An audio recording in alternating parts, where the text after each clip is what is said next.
अभिवाचन. श्यामची आई. लेखक साने गुरुजी. रात्र 20वी. सात्विक प्रेमाची भूक. भाग 1.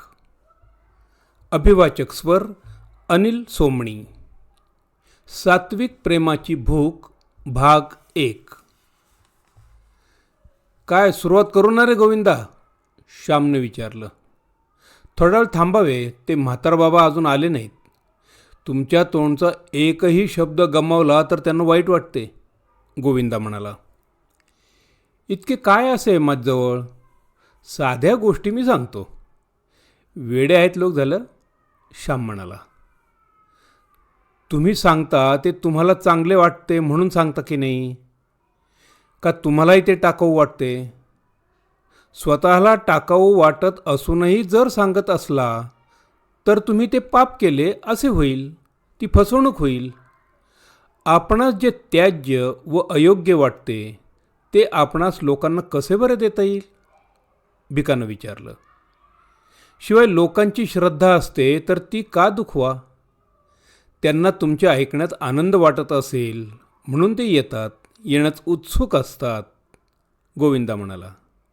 हे पहा, आलेच म्हातार बाबा. या इकडे बसा, राम म्हणाला.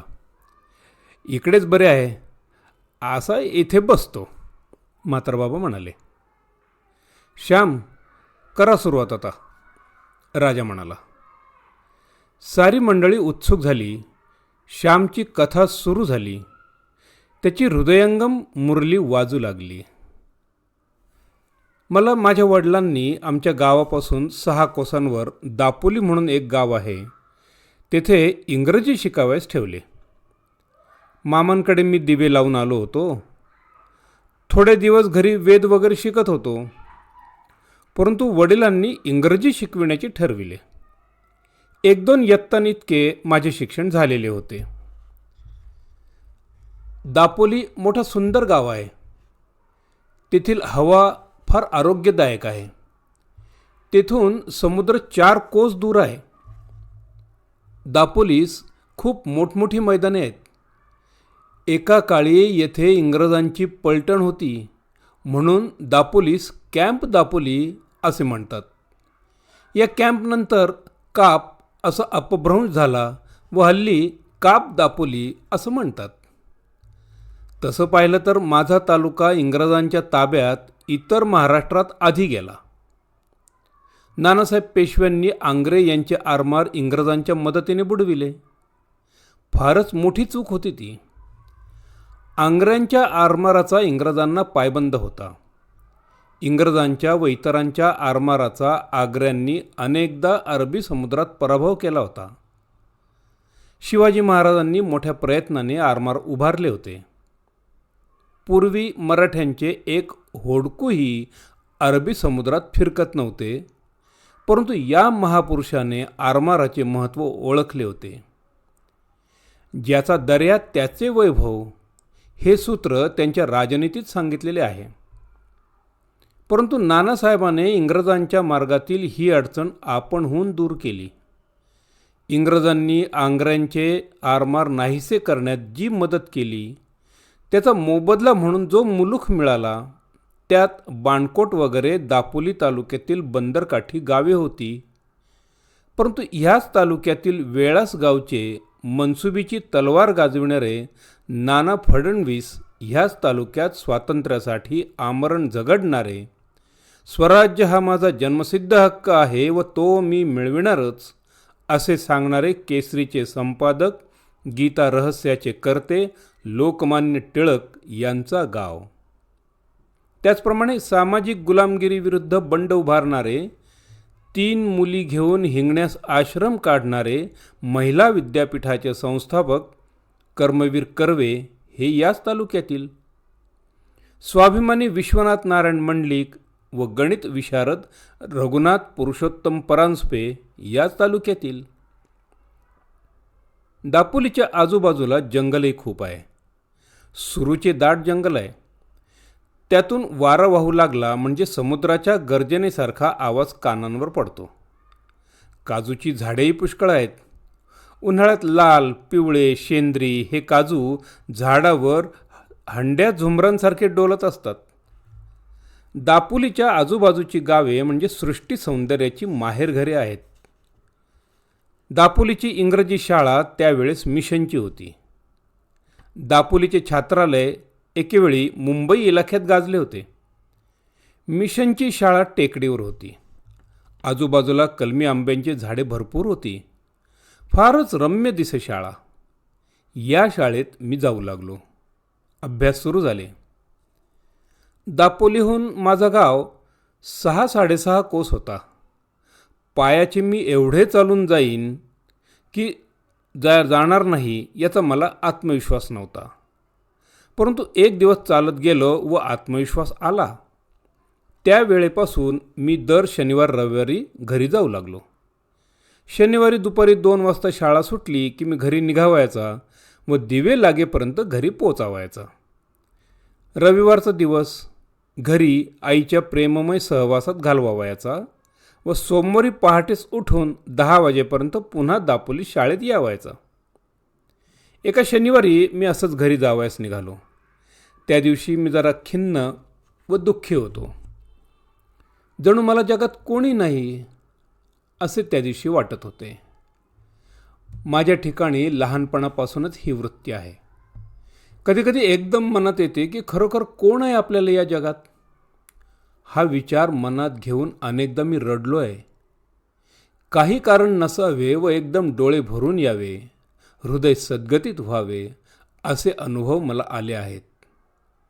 मी म्हणजे जणू एक बिंदू, कोणा झाडाचे पान, क्षणात वाळून जाणार, पडून जाणार असे अगतिकत्वाचे विचार माझ्या मनात लहानपणापासून येत. लहानपणापासून सहानुभूती व प्रेम यांचा मी भुकेला होतो. जणू या 2 वस्तू शेकडो जन्मात मला मिळालेल्या नव्हत्या. शतजन्माचाच जणू मी उपाशी होतो. मनुष्य अन्नाशिवाय जगू शकेल, पण प्रेमाशिवाय कसा जगू शकेल. प्रेम हे जीवनाचे जीवन आहे. जे प्रेम स्थिर आहे, भरपूर आहे, ते जीवनाच्या वृक्षाला पोसते. वृक्षाच्या पानापानात, फांद्या फांद्यात, सर्व खोडात आमूलाग्र जसा जीवनरस भरलेला असतो तसे प्रेम पाहिजे. सोडा वॉटरची बाटली फोडली की फसफस पाणी बाहेर येते. असले क्षणभर ओतू जाणारे परंतु दुसऱ्या क्षणी न दिसणारे प्रेम जीवनाला टवटवी, सौंदर्य, उल्हास देऊ शकत नाही. त्या दिवशी या प्रेमासाठी जणू मी भुकेलेला होतो. मी घरची प्रेमाची हवा खाण्यासाठी निघालो.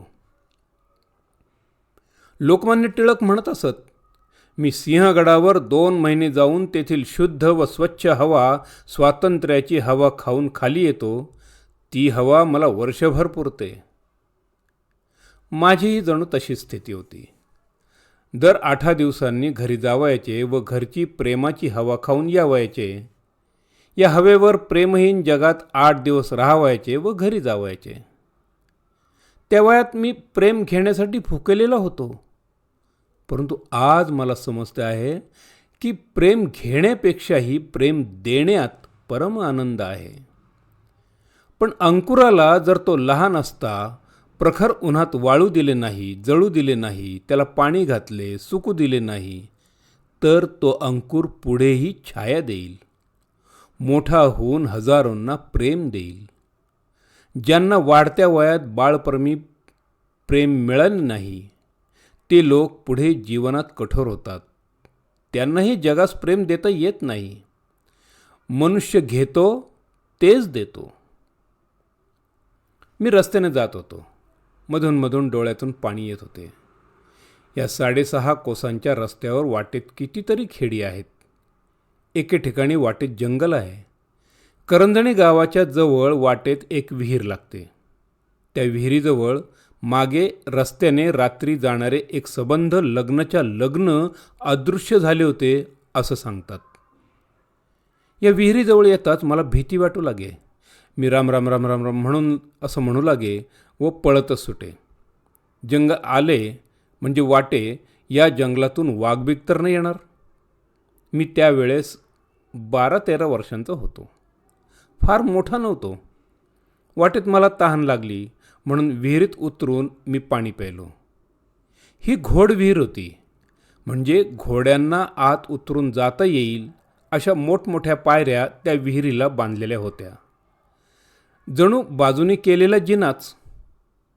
मी पाणी पिऊन निघालो. रात्र पडेल म्हणून झपझप पावले टाकीत चाललो. शेवटी मी एकदाचं घरी आलो. दिवे लागून गेले होते. धाकटा भाऊ श्लोक वगैरे म्हणत होता. आई चूल पेटीत होती. आजी कोणाचा अंगारा मंत्रित होती.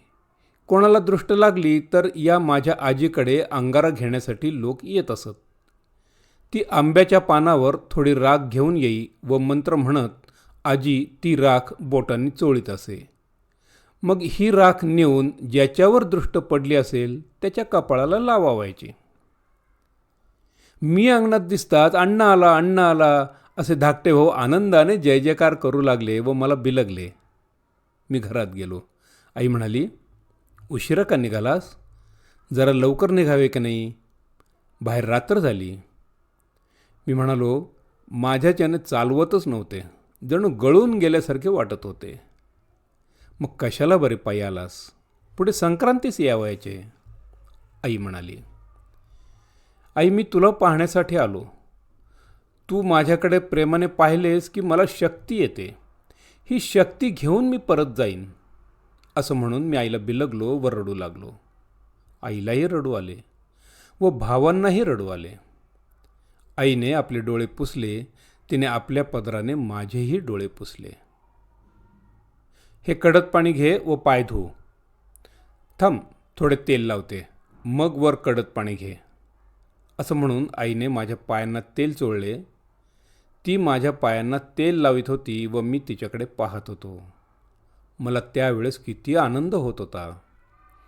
त्यावेळच्या स्थितीस आनंद हा शब्दही मी लावू इच्छित नाही. हा शब्दही कमी पडतो. ती स्थिती अनिर्वचनीय होती, पवित्र होती. मी पाय वगैरे धुतले व चुलीपाशी आईजवळ बसलो होतो. अण्णा गोष्ट सांग, नाहीतर एक नवीन श्लोक शिकव, असे लहान भाऊ मला म्हणत होते. इतक्यात वडील बाहेरून आले. ते कुठून तरी त्रस्त होऊन आलेले होते. मला पाहून नेहमीप्रमाणे त्यांना आनंद झाला नाही. ते काही बोलले नाहीत. बाहेर हातपाय धुवून आले व संध्येला बसले. का रे, संध्या वगैरे झाली का तुझी? त्यांनी मला विचारले. त्यावेळेस मी संध्या करीत असे. संध्येचा अर्थ मला समजत नसे तरी तंत्र करीत असे व तोंडाने पुटपुटत असे. नाही केली, करतो आता, मी म्हटलं. तिथे चुलीजवळ काय बायकासारखा बसलायस? उठ, संध्या वगैरे करायची, ते रागानं बोलले. आई म्हणाली, आत्ताच तो आला, दमलाय अगदी, गळून गेल्यासारखं वाटतंय म्हणाला. जरा बसलाय. श्याम, जा संध्या वगैरे कर. मी उठलो व पाटावर बसलो. भस्माचे बोट कपाळास फासले व आचमने घेऊ लागलो. माझ्या डोळ्यातील पाण्याची देवाला शतअर्धे सुटत होती. वडील पुन्हा म्हणाले, तिकडे संध्या वगैरे करतोस की नाही? आणि हे केवढे डोके वाढले, हजम मिळत नाही वाटते, नुसता कावळा झालाय. मी तेथे आलो होतो तेव्हा बजावले होते की डोके करून घे. का केले नाहीस? तुला शिंगे फुटायला लागली आहेत. उद्या सकाळी त्या गोंद्या न्हाव्याला नाहीतर लख्या न्हाव्याला बोलवून घे, त्याला घेऊन ये व डोके तासटून घे, नाहीतर इथे राहू नकोस, निघून जा. मी प्रेमाचा भुकेला होऊन आलो होतो. मला शिव्या मिळाल्या. मला भाकर पाहिजे होती. दगड मिळाले. मला हुंकार हवेना. त्याचा स्फोट झाला. झाले काय रडायला? कुणी का मारलंय? सोंग्या आणतातच सारी, वडील म्हणाले. पण करील उद्या डोके, तेथे पैसे द्यायला लागतात. जवळ नसेल केले. तेथे पुन्हा 10 वाजता शाळेत जायचे. श्याम, उगी हो, संध्या झाली का? आरती करा, मी पाने वाढते, भुकेलेला असशील. आई अमृतमय वाणीने बोलत होती. मला जीवन व मृत्यू, अमृत व विष यांचा अनुभव येत होता. उन्हाळा व पावसाळा, शरद व शिशिर यांचा अनुभव येत होता. आरती झाली, पाने वाढली, आम्ही जेवावयास बसलो. आईने मला दही वाढले. मलाच वाढले. माझ्याजवळ लहान भाऊ होता, त्याला नाही वाढले. माझ्याकडे कोणाचं लक्ष नाही असे बघून माझ्या पानातील दही मी लहान भावाच्या भातात घातले व त्याला भात कालवून दिला. ते दही त्याला देताना मला धन्यता वाटत होती. मी त्या दिवशी अगदी हळुवार मनाचा झालो होतो. त्यावेळेस माझ्या शरीरास कुठेही बोट लावले असते तर चटकन पाणीच बाहेर आले असते. जणू अश्रुमय मी बनलो होतो. आसवांची मूर्ती झालो होतो. माझ्या भावास मी मोठा झाल्यावर पैसे दिले असतील, परंतु त्या रात्री जे दही दिले त्यात जी गोडी होती, जी सहृदयता होती, ती पैशा अडक्यात नव्हती. भाग 1 समाप्त.